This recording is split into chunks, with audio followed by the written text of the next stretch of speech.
e ele sempre comprava essas coisas para a filha, né? Então, ele sempre falava do banho. E ele comentava muito sobre uma coisa que sempre fica muito na minha cabeça, que era a tal da full body massage. The full body massage, que é a massagem corporal completa. E ele falava assim, a gente chegava em casa com os cremes, com as coisas, com a filha. Mas ele não fazia em você essa massagem? Não. Era na filha? Na filha, sempre. E era sempre assim, a gente chegava em casa e ele falava assim, pra filha, né? Tonight we're gonna have such a great night, I'm gonna give you a full body massage. Sempre muito interessado, né? Hoje vai ser muito bom e tal. Esse momento de banho era um momento, parece assim, muito... Sabe? Muito esperado. Muito esperado. A gente sempre, quando estava jantando... Ela era meio assustada, não? Não, normal. Era muito caladinha, né? 7 anos. 7 anos, muito caladinha. Fazia xixi na cama? Não.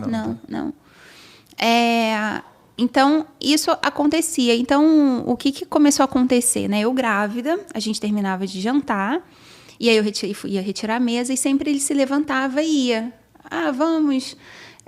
filha, vamos lá e tal, tomar banho e tal, não sei o quê. E aí ele fazia esse banho, esse ritual de massagem. Você via ele fazendo a massagem? Não, porque aí ele entrava no quarto e sempre fechava a porta. E ia colocar ela para dormir, colocar a roupa, contar a história, fazer a massagem, botar ela para dormir, e sempre com a porta fechada. Então eu comecei a reclamar com ele sobre isso, né? De que eu gostaria de participar também. Por quê? Eu passava o dia inteiro em casa sozinha, grávida, limpando a casa, e quando ele chegava à noite com a filha, que ele saía do trabalho, ele ainda ia buscar ela, dava mais ou menos uma hora. Ela morava com vocês? Não, ele ia buscar na casa da mãe, ou da avó, parece, aí ia buscar. Mas todo dia ela estava lá? Não, era quinta, sexta, sábado, domingo e segunda, praticamente. Nossa senhora, só ficou o quê para mãe? Terça e quarta?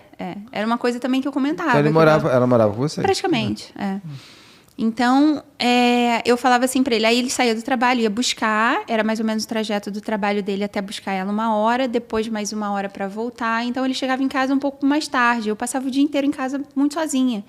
E a gente grávida, minha primeira gravidez, você imagina eu sozinha, sem apoio de família, de mãe, sem ninguém para conversar, sem amigos, sem ninguém. Você quer um pouco de carinho, de atenção. Então ele chegava, fazia comida bonitinha, comida brasileira e tal, que ele, assim, ficava... Assim, meu Deus, né? Diferente, achava boa demais a comida brasileira que eu fazia. Então a gente jantava, terminávamos de jantar, e ele já sempre subia com ela. Vamos, filha, vamos lá e tal, não sei o que, subia. E eu ficava ali, terminando de lavar a louça, guardando a comida e tudo mais.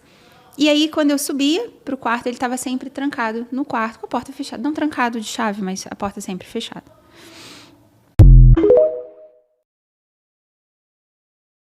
Ele estava sempre trancado no quarto, com a porta fechada. Não trancado de chave, mas a porta sempre fechada. E eu comentava com ele. E muitas das vezes ele acabava pegando no sono lá. E aos finais de semana, além do trabalho dele de dia, ele trabalhava numa boate, como segurança da boate. Então, ele saía de casa por volta de umas 9h30, 10, e só voltava às 3 da manhã. Ou seja, eu estava sempre muito sozinha nesse momento, né? E eu comecei a questionar ele, porque nesse momento dessa rotina noturna, né, de colocar a criança para dormir, ler história, eu queria participar. E eu comecei a perguntar para ele, né, por que teria que ficar sempre com a porta fechada, até porque nós... Você não desconfiava de nada, éramos assim, uma família. Alguma outra coisa mais estranha? Até então... Não. Até então não, mas eu achava estranho, como eu te falei, full body massage, não sei o quê. Ele tinha, assim, pouquíssimas roupas. Acho que ele devia ter umas 2 camisas, assim, algumas até furadas, que eu comecei a arrumar, eu arrumando as coisas, joguei fora, arrumei o armário. Ele praticamente não se cuidava, mas ele comprava vestidos e fazia ela ficar desfilando para ele, essas coisas assim, né? Pedia para botar e ir desfilar com vestido, essas coisas. Uma boneca humana. Exatamente. E essas massagens e tal. E ele acabava muitas das vezes dormindo lá, ou não sei se dormia, mas chegava uma hora que ficava sem barulho. E quando ele acordava, ele já acordava na hora de se vestir e trabalhar. Então, assim, eu comecei a ficar um pouco insatisfeita com isso. Porque, logicamente, mas você não tinha ele com você em momento nenhum? Não. né? E isso começou a me incomodar bastante. Eu comecei a ficar bem chateada. Você grávida, uma mulher grávida, querendo carinho, atenção, e não tinha, né? Então, eu comecei a questionar com ele sobre essas coisas, só que ele falava que that's my moment with her. Tipo, é o meu momento com ela e é só dela, e acabou. Isso. Exatamente. E eu questionava, porque eu falava que em breve a gente ia ter uma filha também, e que o ideal seria a gente fazer isso em família, todo mundo junto. Mas ele dizia que não. Então, era sempre isso, porta fechada. E vocês pararam, por exemplo, de sair a dois, jantar, alguma coisa? Ou ele ainda continuou? Raramente. Quer dizer, depois que você casou, ele mudou? Raramente isso acontecia. Raramente, assim.